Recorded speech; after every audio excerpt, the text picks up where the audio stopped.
মাঝে মাঝে বাসায় আমি উল্টাপাল্টা হাবিজাবি রান্না করি।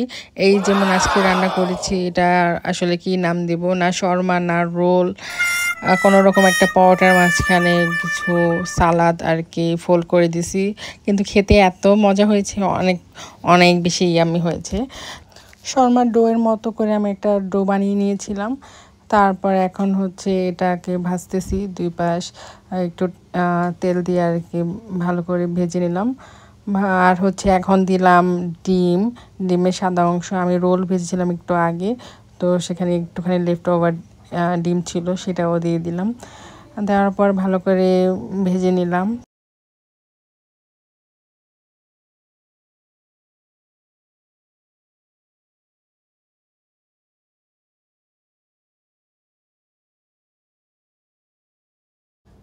পরোটা ভাজা শেষ, একটু ক্রিস্পি করে ভেজে নিয়েছি।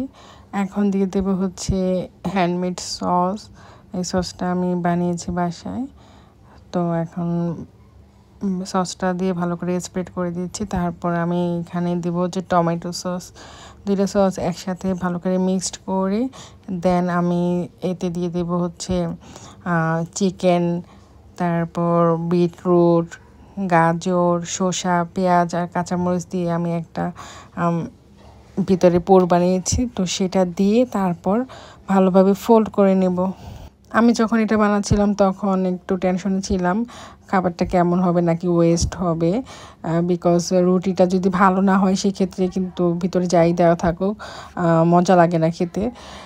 তো অনেক বেশি টেনশনে ছিলাম যে কেমন হবে, বাট ফাইনালি অনেক মজা হয়েছে।